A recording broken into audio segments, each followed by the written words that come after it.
जय हिंद आप सभी को। देखिए ये वीडियो उनके लिए है जिनका बिहार पुलिस मध्य निषेध भर्ती का फॉर्म डाल दिया है या डालने वाले हैं। हम यहाँ पे जीके जीएस और हिंदी की संपूर्ण तैयारी कराएंगे। हम रोज़ प्रैक्टिस सेट यहाँ पे जीके जीएस हिंदी का लेके आएंगे। ऐसा प्रैक्टिस सेट जिसमें आपको प्रीवियस ईयर के क्वेश्चंस और मोस्ट एक्सपेक्टेड इस ईयर के क्वेश्चंस मिलेंगे। तो 20 question, 20 question GK, 20 question science और 20 क्वेश्चन हिंदी का हम रोज़ कराएंगे। तो सबसे पहले जीके का क्वेश्चन देखेंगे। पहला क्वेश्चन है कि मोहनजोदड़ो कहाँ स्थित है। तो ये सिंध पे स्थित है, पंजाब के सिंध में, ठीक है, जो आपका पाकिस्तान में लगने लगा है। नेक्स्ट है सिंधु सभ्यता का बृहद स्नानागार कहाँ पाया गया। तो सिंधु सभ्यता का जो बृहद स्नानागार पाया गया ये मोहनजोदड़ो में ही पाया गया है, ठीक है। नेक्स्ट क्वेश्चन है कि सिंधु सभ्यता की मुद्रा में किस देवता के रामतुल्य चित्रांकन है। तो आद्य देव शिव का चित्रांकन है सिंधु सभ्यता की मुद्रा पे, ठीक है। नेक्स्ट क्वेश्चन है कि निम्नलिखित में से कौन सा हड़प्पा कालीन स्थल गुजरात में था। तो हड़प्पा कालीन स्थल लोथल गुजरात में था, जहाँ पे लोथल पे बंदरगाह था और यहाँ से सिंधुकालीन सभ्यता के लोग व्यापार करते थे बंदरगाह के माध्यम से समुद्री, ठीक है। अगला क्वेश्चन है कि मोहनजोदड़ो को किस एक अन्य नाम से भी जाना जाता है। तो मोहनजोदड़ो को यहाँ अन्य नाम से जाना जाता है मुर्दों का टीला या मृतकों का टीला भी बोला जाता है।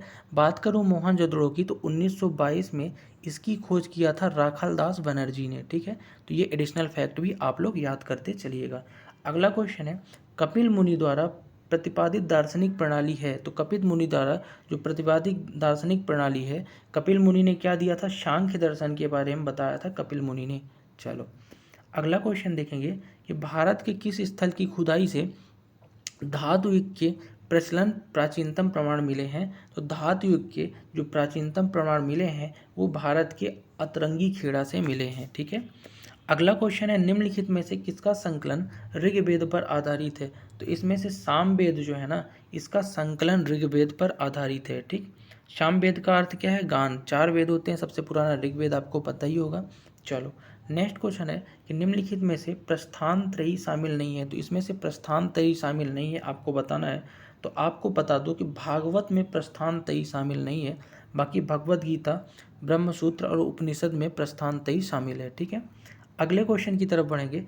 क्रम सिद्धांत यानी कर्म सिद्धांत संबंधित है। तो कर्म सिद्धांत मीमांसा दर्शन से संबंधित है, जिसको ऋषि जैमिनी ने बताया था। किसने बताया था, जैमिनी ऋषि ने, ठीक है, कर्म सिद्धांत। अगला क्वेश्चन आपके सामने है क्वेश्चन नंबर 11 कि घंटा मर्दाला कहाँ का लोक नृत्य है। तो घंटा मर्दाला जो है ना, आंध्र प्रदेश का लोक नृत्य है, ठीक। अगला क्वेश्चन है कि चेरोकॉन कहाँ की लोक नृत्य शैली है। तो चेरोकॉन जो है आपकी मिजोरम की लोक नृत्य शैली है। कहाँ की, मिजोरम की, ठीक। नेक्स्ट क्वेश्चन है कि लाई हरोबा नृत्य शैली किस राज्य में प्रचलित है।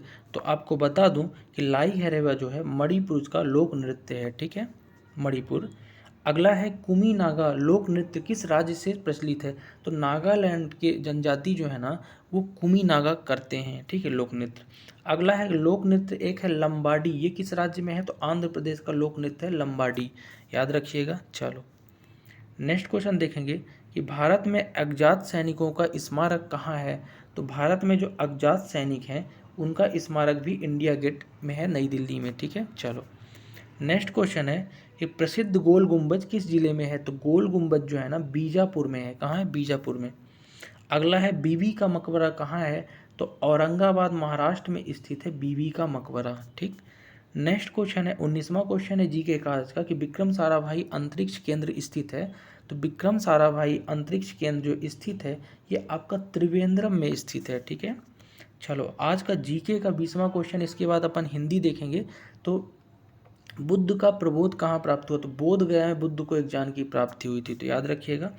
अब अपन आ जाते हैं हिंदी के क्वेश्चन में और टॉप 20 आज के प्रैक्टिस सेट में अब हिंदी के क्वेश्चन करेंगे, ये भी जरूरी है।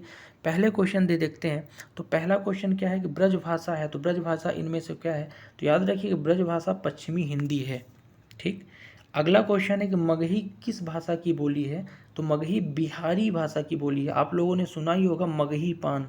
मगही पान कहाँ, बिहार में बहुत फेमस है अपने यहाँ, ठीक है, बिहार में अपने यहाँ। अगला है हिंदी खड़ी बोली किस अपभ्रंश की विकसित हुई थी। तो हिंदी खड़ी बोली जो है ना ये सारसौनी अपभ्रंश से विकसित हुई थी हिंदी खड़ी बोली, ठीक है। भाषा के आधार पर भारतीय राज्य की पुनर्संरचना की गई थी। तो 1956 में पुनर्संरचना की गई थी भाषा के आधार पर। लेकिन आपको एक चीज़ याद और रखना है कि 1953 में ही भाषाई आधार पर सबसे पहले गठन जो हुआ था ना, आंध्र प्रदेश का हुआ था। किसका? आंध्र प्रदेश का। तो क्वेश्चन भी है कि भाषाई आधार पर गठन होने वाला पहला राज्य आंध्र प्रदेश है। ठीक है। अगला है कि अभ्युदय शब्द कौन सी संधि है? तो अभ्युदय में संधि आपको बतानी कौन सी है? तो अभ्युदय उदय होगा। तो अभ्युदय यानी इसमें कौन सी संधि आपकी हो जाएगी? इसमें आपकी हो जाएगी यण संधि। ठीक है। अभ्युदय में कौन सी संधि? यण संधि हो जाएगी। अगले क्वेश्चन की तरफ बढ़ेंगे। अगला क्वेश्चन है कि स्वर संधि के कितने भेद हैं? तो स्वर संधि के यहाँ पे 5 भेद होते हैं। कौन कौन से आपको याद रखने चाहिए? दीर्घ स्वर संधि, गुण स्वर संधि, वृद्धि स्वर संधि, अयादि स्वर संधि और यण स्वर संधि। ठीक है। संधियां 3 हैं मूलतः। कौन कौन सी? स्वर संधि, व्यंजन संधि और विसर्ग संधि। अगला है कि स्वर संधि का उदाहरण इनमें से कौन सा है? तो इसमें से रत्नाकर जो है ना, स्वर संधि का, स्वर का मतलब क्या होता है? स्वर का स्वर से मिलन होने पर जो विकार उत्पन्न होता है उसको स्वर संधि करते हैं। रतन धन आकार, आधन आ मिल के आ बन रहा बड़ा आ। अगला है व्यर्थ शब्द किन वर्णों की संधि हुई है? तो व्यर्थ में ई धन आ, ई वाले ई धन आ से बना है व्यर्थ। ठीक है। अगला है घुड़दौड़ का सही संधि विच्छेद बताओ। तो घोड़ा दौड़ हो जाएगा घुड़दौड़ का सही संधि विच्छेद। ठीक। अगला क्वेश्चन हिंदी का देखेंगे। हिंदी का अगला क्वेश्चन है शेर का पर्यायवाची शब्द बताइए। तो शेर का पर्यायवाची होता है केसरी। क्या होता है? केसरी। धाता का पर्यायवाची शब्द आपको बताना है। तो धाता का पर्यायवाची जो शब्द हो जाएगा वो हो जाएगा विष्णु। विष्णु भगवान को धाता भी बोलते हैं। ठीक है। तनु का पर्यायवाची आपको बताना है। तो तनु का पर्यायवाची जिसको आप तन भी बोलते हो, तनु, तन पे कपड़ा, तो ये सब शरीर का पर्यायवाची होता है, तनु तन। ठीक है। अगला है पावक का पर्यायवाची शब्द क्या होगा? तो पावक का पर्यायवाची, पावक क्या होती है? आग होती है। अनिल, अनल, आवक, पावक, ये हुतासन हो जाएगा। ठीक है। पावक का। किरण का पर्यायवाची शब्द क्या होगा? तो किरण का पर्यायवाची इसमें से प्रभा किरण का पर्यायवाची है।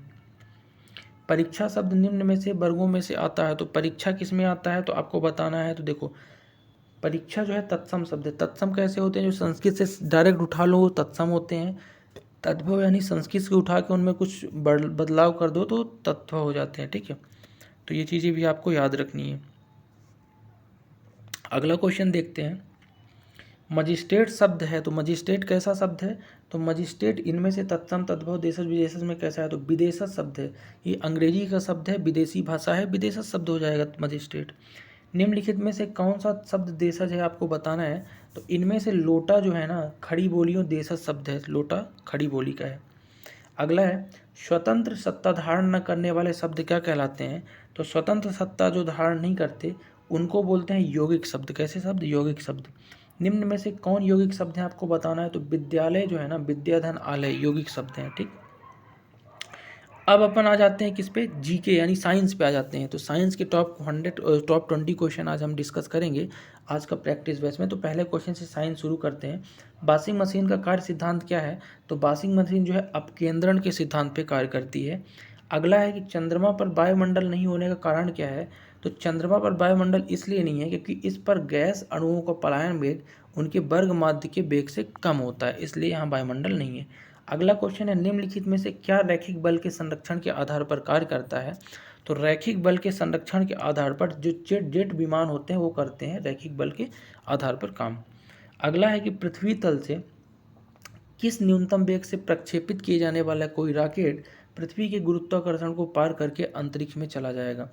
तो 11.2 किलोमीटर पर सेकेंड होती है इसकी सापेक्ष वेग होता है। ठीक है। अगर इससे तेज है तो पलायन वेग से ऊपर चला जाएगा। ठीक है।